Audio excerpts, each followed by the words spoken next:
ಈ ಮಳೆಗಾಲಕ್ಕಂತೂ ಇದು ಹೇಳಿ ಮಾಡಿಸಿದಂತಹ ಸ್ನ್ಯಾಕು. ಇದು ಬಂದು ಡ್ರೈ ಫ್ರೂಟ್ ಮಿಕ್ಸ್ಚರ್ ಅಂತ ಹೇಳಿ, ಡ್ರೈ ಫ್ರೂಟ್ ಇಲ್ಲದೆ ಹಾಗೇನೂ ಮಿಕ್ಸ್ಚರ್ ಮಾಡ್ಕೋಬೋದು. ಇಲ್ಲಿ ನಾನು ಡ್ರೈ ಫ್ರೂಟ್ಸ್ಗಳನ್ನ ಹಾಕಿ ಮಾಡಿರೋದ್ರಿಂದ ಇದು ಡ್ರೈ ಫ್ರೂಟ್ ಮಿಕ್ಸ್ಚರ್ ಅಂತ ಹೇಳ್ತೀನಿ. ಹಾಗೆ ಇದನ್ನು ಅವಲಕ್ಕಿ ಮಿಕ್ಸ್ಚರ್ ಅಥವಾ ಅವಲಕ್ಕಿ ಚೂಡ ಅಂತಲೂ ಹೇಳಿ ಕರೀತಾರೆ.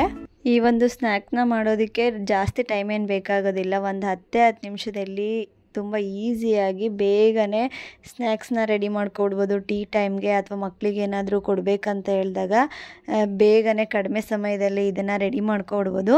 ಬನ್ನಿ ಹಾಗಾದರೆ ಹೇಗೆ ಮಾಡೋದಂತ ಹೇಳಿ ನೋಡೋಣ. ಹಾಯ್ ಹಲೋ ನಮಸ್ಕಾರ ಎಲ್ರಿಗೂ. ನಾನು ನಿಮ್ಮ ಪ್ರೀತಿಯ Bhavya. Welcome back to Bhavya Santosh YouTube channel. ಈ ವಿಡಿಯೋ ಏನಾದರೂ ನಿಮಗೆ ಸ್ವಲ್ಪನಾದರೂ ಇಷ್ಟ ಆಯಿತು ಅಂದರೆ, ಹಾಗೆ ನಿಮಗೇನಾದರೂ ಉಪಯೋಗ ಆಗುತ್ತೆ ಅಂತ ಅನಿಸಿದ್ರೆ ಪ್ಲೀಸ್ ಒಂದು ಲೈಕ್ ಮಾಡೋದನ್ನು ಮರಿಬೇಡಿ. ಹಾಗೆ ನಿಮ್ಮ ಅನಿಸಿಕೆ ಅಭಿಪ್ರಾಯಗಳು ಏನಿದ್ರು ಕಮೆಂಟ್ ಮೂಲಕ ತಿಳಿಸಿ ಅಂತ ಹೇಳ್ತಾ ನಾನು ಈ ವ್ಲಾಗ್ನ ಶುರು ಮಾಡ್ತಾ ಇದ್ದೀನಿ. ನಾನಿಲ್ಲಿ ಅವಲಕ್ಕಿ ಮಿಕ್ಸ್ಚರ್ನ ಮಾಡ್ಕೊತಾ ಇದ್ದೀನಿ. ಸಾಯಂಕಾಲ ಟೈಮ್ಗೆ ಟೀ ಜೊತೆ ಸ್ನ್ಯಾಕಾಗಿ ಏನಾದರೂ ತಿನ್ನಬೇಕಂತ ಅನಿಸ್ತಾ ಇರುತ್ತೆ. ಹಾಗಾಗಿ ರೆಡಿ ಮಾಡ್ಕೊತಾ ಇದ್ದೀನಿ. ಮಕ್ಕಳು ಕೂಡ ಪದೇ ಪದೇ ಏನಾದರೂ ತಿಂಡಿ ಕೇಳ್ತಾನೆ ಇರ್ತಾರೆ. ಹಾಗಾಗಿ ಅವ್ರಿಗೂ ಕೂಡ ತುಂಬ ಹೆಲ್ದಿಯಾಗಿ ಡ್ರೈ ಫ್ರೂಟ್ಸ್ನೆಲ್ಲ ಹಾಕಿ ಮಾಡಿಕೊಟ್ರೆ ತುಂಬಾ ಚೆನ್ನಾಗಿರುತ್ತೆ ಅಂತ ಹೇಳಿ ಮಾಡಿಕೊಡೋಣ ಅಂತೇಳಿ ಮಾಡ್ಕೊತಾ ಇದ್ದೀನಿ. ಮೊದಲಿಗೆ ನಾನಿಲ್ಲಿ ಒಂದು 2 ಕಪ್ನಷ್ಟು ಅವಲಕ್ಕಿನ ಜರಡಿ ಇಟ್ಕೊತಾ ಇದ್ದೀನಿ. ಯಾಕಂದರೆ ಅದರಲ್ಲಿರೋಂಥ ಪೌಡರ್ ಥರ ಏನಿರುತ್ತೆ ಅದು, ಮತ್ತು ಸಣ್ಣದು ಅವಲಕ್ಕಿ ಚೂರು ಏನಿರುತ್ತೆ ಅದನ್ನೆಲ್ಲ ಸಪ್ರೇಟ್ ಮಾಡ್ಕೊಬಿಡೋಣ ಅಂತ ಹೇಳಿ ಜರಡಿ ಇಟ್ಕೊತಾ ಇದ್ದೀನಿ. ಅದಕ್ಕಿಂತ ಮೊದಲು ನಾನು ಎಣ್ಣೆನ ಬಿಸಿ ಮಾಡೋದಕ್ಕೆ ಇಟ್ಕೊಂಡಿದ್ದೆ. ಜರಡಿ ಇಟ್ಕೊಳ್ಳೋದ್ರೊಳಗಡೆ ಎಣ್ಣೆನೂ ಕೂಡ ಬಿಸಿಯಾಗಿತ್ತು. ಹಾಗಾಗಿ ಎಣ್ಣೆಗೆ ಈಗ ಜರಡಿ ಇಟ್ಕೊಂಡಿರುವಂತಹ ಅವಲಕ್ಕಿ ಏನಿದೆ ಅದನ್ನು ಹಾಕಿ ಫ್ರೈ ಮಾಡ್ಕೊತಾ ಇದ್ದೀನಿ. ಅಂದರೆ ಎಣ್ಣೆ ತುಂಬಾ ಚೆನ್ನಾಗಿ ಕಾಯ್ದಿರಬೇಕು. ಐ ಫ್ಲೇಮಲ್ಲಿ ಇಟ್ಕೊಂಡು ಅವಲಕ್ಕಿನ ಈ ಥರ ಫ್ರೈ ಮಾಡ್ಕೋಬೇಕು ಎಣ್ಣೆಲಿ. ಬಾಣಲಿಗೆ ಹಾಕಿ ಮಾಡ್ಕೋಬೋದು, ಬಟ್ ಅದನ್ನು ತೆಕ್ಕೊಳ್ಳೋಷ್ಟರಲ್ಲಿ ಅವೆಲ್ಲ ಸೀದೋಗ್ಬಿಡುತ್ತೆ. ಬಾಣಲಿ ತುಂಬ ಹರಡ್ಕೊಬಿಡುತ್ತೆ.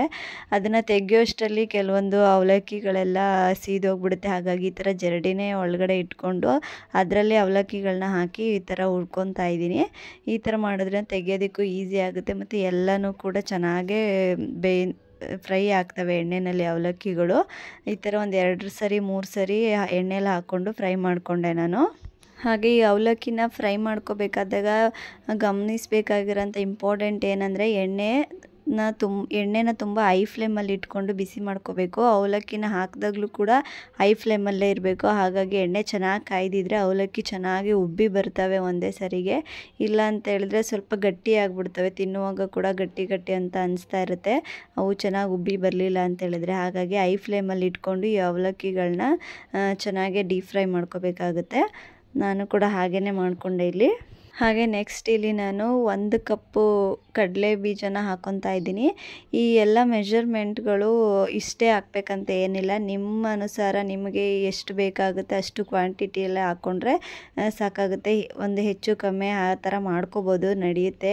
ಇಷ್ಟೇ ಹಾಕಬೇಕು, 1 ಕಪ್ಪೇ ಹಾಕಬೇಕು, 2 ಕಪ್ಪೇ ಹಾಕಬೇಕು ಅಂತ ಏನಿಲ್ಲ. ಆದರೆ ಬೇರೆ ಇಂಗ್ರೀಡಿಯೆಂಟ್ಸ್ಗಳಿಗಿಂತ ಸ್ವಲ್ಪ ಅವಲಕ್ಕಿ ಸ್ವಲ್ಪ ಜಾಸ್ತಿ ಡಬಲ್ ಪ್ರಮಾಣದಲ್ಲಿದ್ದರೆ ಸಾಕಾಗುತ್ತೆ. ನಾನಿಲ್ಲಿ 2 ಕಪ್ ಅವಲಕ್ಕಿ, ಮಿಕ್ಕಿದೆಲ್ಲ 1 ಕಪ್ನಾಗೋಷ್ಟು ಅಳತೆನ ತೊಗೊಂಡಿದ್ದೀನಿ. ಕಡಲೆ ಬೀಜನ ಈ ಥರ ಡೀಪ್ ಫ್ರೈನ ಮಾಡ್ಕೊಂಡು ಸ್ವಲ್ಪ ಕಲರ್ ಚೇಂಜ್ ಮಾಡಿಕೊಂಡು ಎತ್ಕೊತಾ ಇದ್ದೀನಿ. ಜಾಸ್ತಿ ಫ್ರೈ ಮಾಡ್ಕೊಳ್ಳೋದೇನು ಬೇಕಾಗಿಲ್ಲ, ಅದು ತಣ್ಣಗಾದ್ಮೇಲೆ ಚೆನ್ನಾಗಿ ಬರುತ್ತೆ. ಹಾಗಾಗಿ ಸ್ವಲ್ಪ ಕಲರ್ ಚೇಂಜ್ ಆಗೋವರೆಗೂ ಮಾತ್ರ ಫ್ರೈ ಮಾಡ್ಕೊತಾ ಇದ್ದೀನಿ. ಹಾಗೆ ನೆಕ್ಸ್ಟ್ ಇಲ್ಲಿ ನಾನು ಕಡಲೆನ ತೊಗೊತಾ ಇದ್ದೀನಿ. ಕಡಲೆ ಪಪ್ಪು ಏನಿದೆ ಇದು ಕೂಡ 1 ಕಪ್ ಆಗೋಷ್ಟು ತೊಗೊಂಡಿದ್ದೀನಿ. ಇದನ್ನೇನು ಜಾಸ್ತಿ ಫ್ರೈ ಮಾಡ್ಕೋಬೇಕಂತ ಏನಿಲ್ಲ. ಎಣ್ಣೆಗೆ ಹಾಕಿ ಒಂದು 5-10 ಸೆಕೆಂಡ್ ಒಳಗಡೆ ತೆಕ್ಕೊಬಿಟ್ರೆ ಸಾಕಾಗುತ್ತೆ. ಇದು ಜಾಸ್ತಿ ಕಲರ್ ಚೇಂಜ್ ಆಗಬೇಕಂತ ಏನಿಲ್ಲ. ಒಂದು ಸ್ವಲ್ಪ ಎಣ್ಣೆಗೆ ಹಾಕಿ ಬಿಸಿ ಮಾಡ್ಕೊಂಡು ತೆಕ್ಕೊಂಡ್ರೂ ಕೂಡ ನಡೆಯುತ್ತೆ. ಹಾಗೆ ಈ ಎಲ್ಲ ಕರೆದಿರೋ ಐಟಮ್ಸ್ಗಳನ್ನ ನಾನು ಟಿಶ್ಯೂ ಪೇಪರ್ ಮೇಲೆ ಹಾಕ್ಕೊತಾ ಇದ್ದೀನಿ. ಯಾಕಂದರೆ ಎಣ್ಣೆನ ಟಿಶ್ಯೂ ಪೇಪರ್ ಚೆನ್ನಾಗಿ ಹೀರ್ಕೊಳ್ಳುತ್ತೆ, ಯಾವುದೇ ಥರ ಮೆತ್ತಗಾಗೋದಿಲ್ಲ. ಹಾಗಾಗಿ ಟಿಶ್ಯೂ ಪೇಪರ್ ಮೇಲೆ ಹಾಕ್ಕೊತಾ ಇದ್ದೀನಿ. ಮತ್ತು ನೆಕ್ಸ್ಟ್ ಈಗ ನಾನು ಕೊಬ್ಬರಿಕಾಯಿನ ಈ ಥರ ಸಣ್ಣದಾಗಿ ಪೀಸ್ ಮಾಡಿ ಹಾಕ್ಕೊತಾ ಇದ್ದೀನಿ. ಇಷ್ಟೇ ಅಥವಾ ಇನ್ನೂ ಸಣ್ಣದಾಗಿ ಬೇಕಾದ್ರೆ ಕಟ್ ಮಾಡಿ ಹಾಕ್ಕೋಬೋದು ನೀವು. ನಾನಿಲ್ಲಿ ಈ ಸೈಜಲ್ಲಿ ಕೊಬ್ಬರಿನ ಈ ಥರ ಕಟ್ ಮಾಡಿ ಹಾಕ್ಕೊಂಡಿದ್ದೀನಿ. ಇದು ಬೇಕಂದರೆ ಹಾಕ್ಕೋಬೋದು, ಬೇಡ ಅಂದರೆ ಸ್ಕಿಪ್ ಕೂಡ ಮಾಡ್ಕೋಬೋದು. ಕಾಯಿ ತಿನ್ನೋದಕ್ಕೆ ಇಷ್ಟ ಇಲ್ಲ ಅಂತ ಹೇಳಿದ್ರೆ ನಮ್ಮ ಮನೆಯಲ್ಲಿ ತಿಂತೀವಿ, ಹಾಗಾಗಿ ಸೇರಿಸ್ಕೊಂಡಿದ್ದೀನಿ. ಇದು ಕೂಡ 1-2 ನಿಮಿಷ ತಗೊಳುತ್ತೆ. ಕಾಯಿ ಅಲ್ವಾ, ಫ್ರೈ ಆಗೋದಕ್ಕೆ. ಅವಲಕ್ಕಿನ ಬಿಟ್ಟು ಬೇರೆ ಇಂಗ್ರೀಡಿಯೆಂಟ್ಸ್ಗಳನ್ನ ಫ್ರೈ ಮಾಡುವಾಗ ಮೀಡಿಯಮ್ ಫ್ಲೇಮಲ್ಲಿ ಇಟ್ಕೊಂಡ್ರೆ ನಡೆಯುತ್ತೆ. ಅವಲಕ್ಕಿಗೆ ಮಾತ್ರ ಹೈ ಫ್ಲೇಮಲ್ಲಿ ಇಟ್ಕೋಬೇಕು ಗ್ಯಾಸ್ನ. ಬೇರೆದಕ್ಕೆಲ್ಲ ಮೀಡಿಯಮ್ ಫ್ಲೇಮಲ್ಲಿ ಇಟ್ಕೊಂಡ್ರೆ ಸಾಕಾಗುತ್ತೆ. ಈ ಕಾಯಿನೂ ಕೂಡ ಚೆನ್ನಾಗಿ ಡೀಪ್ ಫ್ರೈ ಮಾಡ್ಕೊಂಡಾದ್ಮೇಲೆ ಕಲರ್ ಚೇಂಜ್ ಆಗೋವರೆಗೂ ಡೀಪ್ ಫ್ರೈ ಮಾಡ್ಕೊಂಡಿದ್ದಾದಮೇಲೆ ನೆಕ್ಸ್ಟ್ ಇಲ್ಲಿ ನಾನು 1 ಕಪ್ ಆಗೋಷ್ಟು ಬಾದಾಮಿನ ತಗೊಂಡಿದ್ದೀನಿ. ಬಾದಾಮಿನೂ ಕೂಡ ಸ್ವಲ್ಪ ಟೈಮ್ ಹಿಡಿಯುತ್ತೆ, 1 ನಿಮಿಷದ ಮೇಲೆ ಹಿಡಿಯುತ್ತೆ ಟೈಮು ಫ್ರೈ ಮಾಡ್ಕೊಳ್ಳೋದಕ್ಕೆ.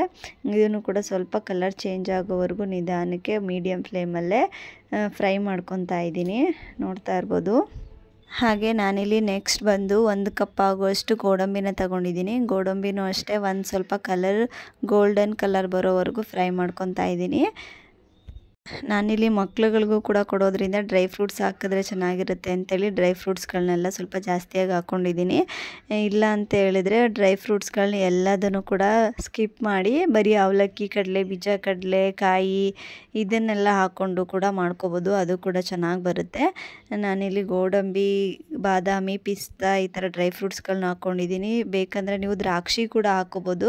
ದ್ರಾಕ್ಷಿ ಹಾಕಿದ್ರೆ ಸ್ವಲ್ಪ 1-2 ದಿನ 3 ದಿನ ಇಡ್ತಿದ್ದಾಗೆ ದ್ರಾಕ್ಷಿ ಹಾಕೋದ್ರಿಂದ ಸ್ವಲ್ಪ ಮೆತ್ತಗಾಗ್ಬಿಡುತ್ತೆ ಮಿಕ್ಸ್ಚರ್. ಹಾಗಾಗಿ ನಾನಿಲ್ಲಿ ದ್ರಾಕ್ಷಿನ ಯೂಸ್ ಮಾಡ್ತಾಯಿಲ್ಲ. ಬೇಕಂದರೆ ನೀವು ಹಾಕೋಬೋದು, 1 ದಿನ 2 ದಿನಕ್ಕೆ ಖಾಲಿ ಮಾಡ್ತೀವಿ ಅನ್ನೋದಿದ್ರೆ ದ್ರಾಕ್ಷಿ ಕೂಡ ಹಾಕೋಬೋದು. ನೆಕ್ಸ್ಟ್ ಇಲ್ಲಿ ನಾನು ಪಿಸ್ತಾನ ಹಾಕ್ಕೊಂಡಿದ್ದೀನಿ, ಒಂದು ಅರ್ಧ ಕಪ್ಪಷ್ಟು ಪಿಸ್ತಾನ ಹಾಕ್ಕೊಂಡಿದ್ದೀನಿ. ಪಿಸ್ತಾನ ಜಾಸ್ತಿ ಫ್ರೈ ಮಾಡ್ಕೊಳ್ಳೋದಕ್ಕೇನು ಹೋಗಿಲ್ಲ, ಅದು ಆಲ್ರೆಡಿ ಫ್ರೈ ಥರನೇ ಇರುತ್ತೆ, ಕರುಮ್ ಅಂತ ಇರುತ್ತೆ.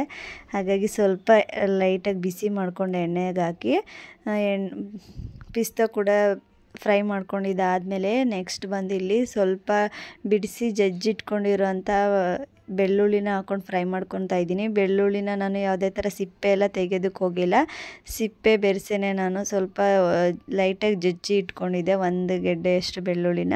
ಅದನ್ನು ಕೂಡ ಚೆನ್ನಾಗಿ ಫ್ರೈ ಮಾಡ್ಕೊತಾ ಇದ್ದೀನಿ. ಮತ್ತು ನೆಕ್ಸ್ಟ್ ಈಗ ನಾನು 1-2-3 ಕಲರ್ ಮೆಣಸಿನ್ಕಾಯಿ ಅಥವಾ ಗುಂಟೂರು ಮೆಣಸಿನ್ಕಾಯಿ ಏನಿರುತ್ತೆ ಅದನ್ನು ಹಾಕ್ಕೊತಾ ಇದ್ದೀನಿ. ಬೇಕಂದರೆ ಹಸಿರು ಮೆಣಸಿನ್ಕಾಯಿ ಕೂಡ ಕಟ್ ಮಾಡಿ ಹಾಕೋಬೋದು. ನಾನು ಮಕ್ಕಳು ಕೂಡ ತಿಂತಾರಲ್ಲ, ಹಾಗಾಗಿ ಖಾರ ಜಾಸ್ತಿ ಆಗಿಬಿಡುತ್ತೆ ಅಂತ ಹೇಳಿ ಈ ಥರ ಕಲರ್ ಮೆಣಸಿನ್ಕಾಯಿ, ಇದು ಖಾರ ಏನೂ ಇರೋದಿಲ್ಲ ಬಟ್ ಫ್ಲೇವರ್ ಚೆನ್ನಾಗಿರುತ್ತೆ ಮಿಕ್ಸ್ಚರಲ್ಲಿ. ಹಾಗಾಗಿ ಅದನ್ನು ಫ್ರೈ ಮಾಡಿ ಹಾಕ್ಕೊಂಡೆ 1-2-3. ಮತ್ತು ಕರಿಬೇವಿನ ಸೊಪ್ಪು ನಮ್ಮ ಮನೆಯಲ್ಲಿ ಸ್ವಲ್ಪ ಕಡಿಮೆ ಇತ್ತು, ಬೇಕಾದರೆ ಇನ್ನೂ ಸ್ವಲ್ಪ ಜಾಸ್ತಿನೇ ಹಾಕ್ಕೋಬೋದು. ಕರಿಬೇವಿನ ಸೊಪ್ಪನ್ನ ಹಾಕ್ಕೊಂಡ್ರೆ ತುಂಬಾ ಚೆನ್ನಾಗಿರುತ್ತೆ ಮಿಕ್ಸ್ಚರಲ್ಲಿ ತಿನ್ನೋದಕ್ಕೂ ಕೂಡ, ಮತ್ತು ಫ್ಲೇವರ್ ಕೂಡ ಕರಿಬೇವಿನ ಸೊಪ್ಪಿಂದು ತುಂಬಾ ಚೆನ್ನಾಗಿರುತ್ತೆ. ಎಷ್ಟು ಸಾಧ್ಯ ಆಗುತ್ತೋ ಅಷ್ಟು ಜಾಸ್ತಿ ಕರಿಬೇವಿನ ಸೊಪ್ಪನ್ನ ಯೂಸ್ ಮಾಡ್ಕೊಳ್ಳಿ. ಅದನ್ನು ಕೂಡ ಸ್ವಲ್ಪ ಹಸಿ ಇದೆಲ್ಲ ಹೋಗಿ ಕ್ರಿಸ್ಪಿಯಾಗಿ ಬರಬೇಕು ಕರಿಬೇವಿನ ಸೊಪ್ಪು, ಅಲ್ಲಿವರೆಗೂ ಫ್ರೈ ಮಾಡಿಕೊಂಡು ಸೇರಿಸ್ಕೊತಾ ಇದ್ದೀನಿ. ಇದೆಲ್ಲ ಇಂಗ್ರೀಡಿಯೆಂಟ್ಸ್ನು ಕೂಡ ಸೇರಿಸ್ಕೊಂಡಿದ್ದಾದಮೇಲೆ 1-2 ನಿಮಿಷ ಸಾಕಾಗುತ್ತೆ, 2 ನಿಮಿಷ ತಣ್ಣಗಾಗೋದಕ್ಕೆ ಸೈಡಿಗೆ ಇಟ್ಕೊತಾ ಇದ್ದೀನಿ. ತಣ್ಣಗಾದ್ಮೇಲೆ ಎಲ್ಲನೂ ಸೇರಿ ಮಿಕ್ಸ್ ಮಾಡ್ಕೊಳ್ಳೋದಕ್ಕೆ ಸರಿ ಹೋಗುತ್ತೆ. ಇಲ್ಲಿ ನೋಡ್ತಾ ಇರ್ಬೋದು ಅವಲಕ್ಕಿ ಎಷ್ಟು ಚೆನ್ನಾಗಿ ಕ್ರಿಸ್ಪಿಯಾಗಿ ಬಂದಿದೆ ಅಂತೇಳಿ. ಕೈಯಲ್ಲಿ ಇಟ್ಕೊಂಡು ಈ ಥರ ಪೌಡರ್ ಮಾಡಿದ್ರೆ ಎಷ್ಟು ಚೆನ್ನಾಗಿ ಪುಡಿ ಆಗ್ತಾಯಿದೆ. ಈ ರೀತಿಯಾಗಿದ್ದರೆ ಸಾಕಾಗುತ್ತೆ. 1-2 ನಿಮಿಷ ಆದಮೇಲೆ ಸ್ವಲ್ಪ ಲೈಟಾಗಿ ಬಿಸಿ ಇರುವಾಗಲೇ ನಾನು ಇನ್ನೊಂದು ದೊಡ್ಡದು ಪಾತ್ರೆ ತೊಗೊಂಡು ಅದರಲ್ಲಿ ಎಲ್ಲನೂ ಹಾಕ್ಕೊತಾ ಇದ್ದೀನಿ. ಸ್ವಲ್ಪ ಲೈಟಾಗಿ ಬಿಸಿ ಇರುವಾಗಲೇ ಹಾಕ್ಕೊಂಡ್ರೆ ಅದಕ್ಕೆ ಉಪ್ಪು ಖಾರ ಎಲ್ಲ ಚೆನ್ನಾಗಿ ಹಿಡಿಯುತ್ತೆ ಅಂತೇಳಿ. ನೋಡ್ತಾ ಇರೋದು ಟಿಶ್ಯೂ ಪೇಪರಲ್ಲಿ ಎಷ್ಟು ಎಣ್ಣೆ ಕಲೆಕ್ಟ್ ಆಗಿದೆ ಅಂತೇಳಿ. ಈ ಥರ ಟಿಶ್ಯೂ ಮೇಲೆ ಹಾಕ್ಕೊಂಡ್ರೆ ಸರಿ ಹೋಗುತ್ತೆ, ಎಣ್ಣೆ ಎಲ್ಲ ಇಟ್ಕೊಳ್ಳುತ್ತೆ. ಈಗ ನಾನು ಫ್ರೈ ಮಾಡಿ ಇಟ್ಕೊಂಡಿರೋಂಥ ಎಲ್ಲ ಇಂಗ್ರೀಡಿಯೆಂಟ್ಸ್ಗಳನ್ನೂ ಕೂಡ ಹಾಕ್ಕೊತಾ ಇದ್ದೀನಿ ಒಂದು ಬೇರೆ ಪಾತ್ರೆಗೆ ಹಾಕ್ಕೊಂಡು. ಈಗ ಹಾಕ್ಕೊತಾ ಇರೋಂಥ ಐಟಮ್ಸ್ನೆಲ್ಲ ನೀವೆಷ್ಟು ಕ್ವಾಂಟಿಟಿಲಿ ಮಾಡಿದ್ದೀರಾ, ನಿಮಗೆ ಯಾವ ಥರ ಟೇಸ್ಟ್ ಬೇಕಾಗುತ್ತೆ ಆ ಟೇಸ್ಟಿಗೆ ಅನುಸಾರವಾಗಿ ನೀವು ಹೆಚ್ಚು ಕಮ್ಮಿ ಮಾಡ್ಕೋಬೋದು. ನಾನಿಲ್ಲಿ 1 ಸ್ಪೂನಷ್ಟು ಅರಿಶಿಣದ ಪೌಡರು, 1 ಸ್ಪೂನಷ್ಟು ಚಿಲ್ಲಿ ಪೌಡರು ಮತ್ತು ಸ್ವಲ್ಪ ರುಚಿಗೆ ತಕ್ಕಷ್ಟು ಉಪ್ಪನ್ನ ಹಾಕಿ ಚೆನ್ನಾಗಿ ಮಿಕ್ಸ್ ಮಾಡ್ಕೊತಾ ಇದ್ದೀನಿ. ಮಿಕ್ಸ್ ಮಾಡಿಕೊಂಡು ಸ್ವಲ್ಪ ಟೇಸ್ಟ್ ನೋಡಿದಾದಮೇಲೆ ಇನ್ನೂ ಸ್ವಲ್ಪ ಏನಾದರೂ ಬೇಕನ್ಸಿದ್ರೆ ಖಾರ, ಉಪ್ಪು ಹಾಕ್ಕೊಂಡು ಮಿಕ್ಸ್ ಮಾಡ್ಕೊತೀನಿ. ಹಾಗೆ ಸ್ವಲ್ಪ ಇಂಗನ್ನ ಹಾಕ್ಕೊತಾ ಇದ್ದೀನಿ. ಮಿಕ್ಸ್ಚರ್ ಇದು ಎಲ್ಲ ತಿಂದಿದ್ದಾದಮೇಲೆ ಸ್ವಲ್ಪ ಗ್ಯಾಸ್ಟ್ರಿಕ್ ಥರ ಏನೂ ಆಗಬಾರ್ದು, ಹಾಗೆ ಮಿಕ್ಸ್ಚರ್ದು ಸ್ಮೆಲ್ ಚೆನ್ನಾಗಿರುತ್ತೆ ಇದು ಇಂಗನ್ನ ಹಾಕ್ಕೊಳ್ಳೋದ್ರಿಂದ. ಅದಕ್ಕೋಸ್ಕರ ಸ್ವಲ್ಪ ಇಂಗನ್ನು ಕೂಡ ಸೇರಿಸ್ಕೊಂಡ್ರೆ ಚೆನ್ನಾಗಿರುತ್ತೆ. ಎಲ್ಲನೂ ಹಾಕಿ ಚೆನ್ನಾಗಿ ಒಂದ್ಸಲಿ ಮಿಕ್ಸ್ ಮಾಡ್ಕೊತಾ ಇದ್ದೀನಿ. ನೋಡ್ತಾ ಇರ್ಬೋದು ಎಷ್ಟು ಚೆನ್ನಾಗಿ ಬಿಡಿಯಾಗಿ ಉದುರಾಗಿ ಒಂದಕ್ಕೊಂದು ಅಂಟ್ಕೊಳ್ದೆ ಎಷ್ಟು ಚೆನ್ನಾಗಿ ಕಾಣ್ತಾ ಇದೆ ಅಂತ ಹೇಳಿ. ಇದಕ್ಕೆ ಕಲರ್ ಇನ್ನೂ ಸ್ವಲ್ಪ ಜಾಸ್ತಿ ಬೇಕಾದರೆ ನೀವು ಚಿಲ್ಲಿ ಪೌಡರ್ ಕಲರ್ ಇರೋವಂಥದ್ದು ಯೂಸ್ ಮಾಡಿದ್ರೆ ಕಲರ್ ಬರುತ್ತೆ. ಮತ್ತು ಅರಿಶಿಣದ ಪುಡಿನೂ ಸ್ವಲ್ಪ ಜಾಸ್ತಿ ಹಾಕ್ಕೋಬೇಕಾಗುತ್ತೆ. ಆದರೆ ಹೆಲ್ದಿಯಾಗಿ ನೋಡೋದಕ್ಕೋದ್ರೆ ಇದೇ ತುಂಬ ಚೆನ್ನಾಗಿರುತ್ತೆ ಇಷ್ಟರಲ್ಲೇ.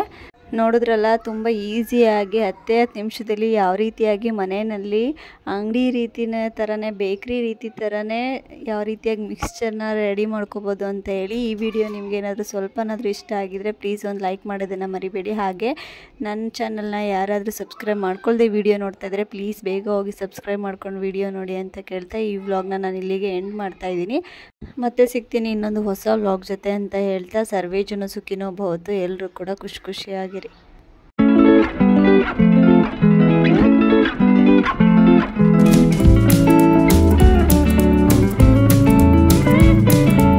ನಮ್ಮ ಅಮ್ಮನ ಚಾನಲ್ ಪ್ಲೀಸ್ ಲೈಕ್ ಮಾಡಿ, ಶೇರ್ ಮಾಡಿ, ಸಬ್ಸ್ಕ್ರೈಬ್ ಮಾಡಿಕೊಂಡು ಫಾಲೋ ಮಾಡಿ. Thank you. Bye bye.